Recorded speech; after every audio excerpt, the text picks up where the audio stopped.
Very welcome. स्वागत है आप सबका मेरे नॉलेज प्रोवाइडर के इस वीडियो में। और इस वीडियो में आज हम डिस्कस करेंगे वर्ल्ड की एक लौती ऐसी नदी के बारे में जिसका पानी लगातार बॉयल होता रहता है।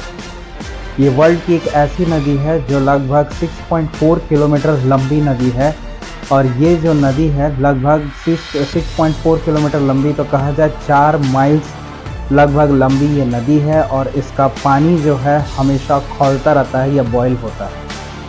और इसमें जो पानी बहता है लगातार ये बॉयल होता है। तो क्या ये लगातार बॉयल होता है? नहीं, इसके अलग अलग रीजन्स पे कहीं टेम्परेचर थोड़ा कम होता है और कहीं टेम्परेचर थोड़ा ज़्यादा होता है। ये लगभग वैरी करता है आपके 45 डिग्री सेल्सियस से लेके 100 डिग्री सेल्सियस तक। तो इसके किसी रीजन पे आपको 45 डिग्री सेल्सियस का टेम्परेचर मिलेगा और किसी रीजन पे 100 डिग्री सेल्सियस।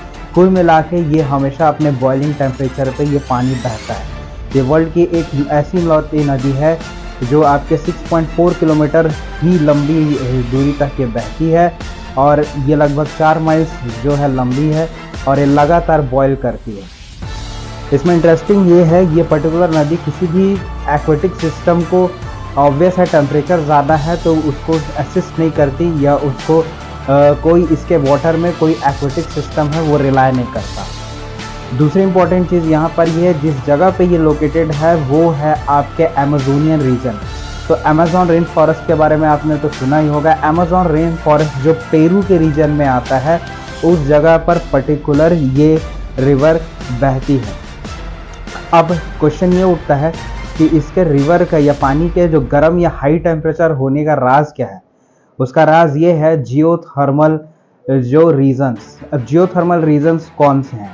आप पहले ये चीज़ समझते हैं कि हमारे अर्थ में एक पर्टिकुलर क्रस्ट की ओर एक लेयर होता है। हमारे अगर अर्थ को हम खोदते चले जाए तो अंदर की ओर खोदते खोदते हमको मिलेगा अर्थ का क्रस्ट या कोर या मेंटल।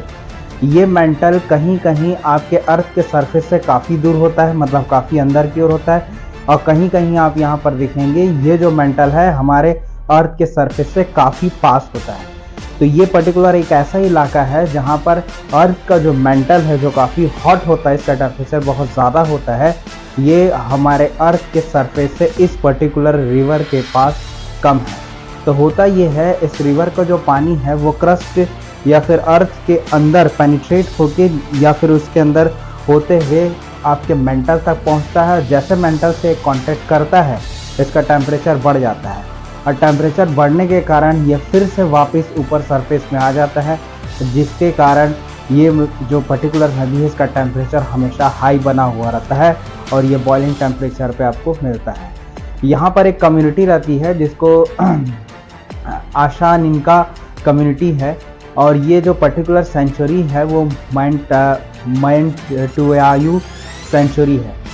इस पर्टिकुलर एरिया में आपको ये देखने को मिलेगा कि ये ऐसा बिलीव करते हैं कि ये जो पर्टिकुलर रिवर है इनके इस कम्युनिटी के काफ़ी इनसे स्पिरिचुअल कनेक्शंस हैं जो आपको यहाँ पर देखने को मिलेंगे। तो ये कम्युनिटी इस नदी को बहुत ज़्यादा मानती है। तो ये चीज़ आपको यहाँ पर देखने को मिलेगा। अब इसके जियोथर्मल रीजन्स तो मैंने आपको यहाँ पर बता दिए कि वो क्या है, किस वजह से यहाँ पर टेम्परेचर है वो ज़्यादा बहता है। दूसरा चीज़ यहाँ पर ये मैंने आपको एक पहली चीज़ बता दी, ये किसी मरीन लाइफ को या किसी एक्वेटिक लाइफ को सपोर्ट नहीं करता। मतलब इसके में आपको कोई फिशेस नहीं दिखेंगी, कोई एक्वेटिक क्रिएचर्स हैं वो यहाँ पर आपको नज़र नहीं आएंगे जो आपको यहाँ पर चीज़ देखने हैं। और वर्ल्ड में सबसे इंटरेस्टिंग ये ऐसी नदी है जिसका टेम्परेचर बहुत हाई है। रिसर्चर्स या साइंटिस्ट अभी भी इस पर रिसर्च कर रहे हैं और वो ये जानने की कोशिश कर रहे हैं कि कैसे इस नदी का जो टेम्परेचर है इतना हाई बना रहता है, जो वेरी करता है आपके 45 डिग्री सेल्सियस से 100 डिग्री सेल्सियस के आसपास। ये जो पर्टिकुलर नदी है इस पर्टिकुलर नदी का नाम है शनैय तिम्पिश्का। शनैय तिम्पिश्का का मतलब क्या होता है?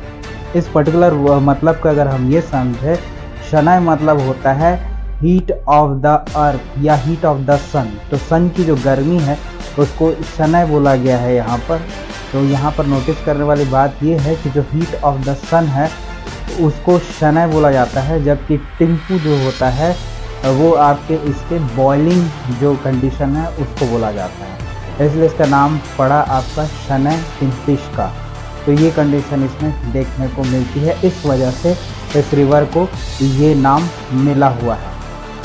तो ये इसमें इंटरेस्टिंग चीज़ देखने को। तो होप ये वीडियो आपको अच्छा लगा होगा, कमेंट करके बताइए वीडियो आपको कैसा लगा। Thank you.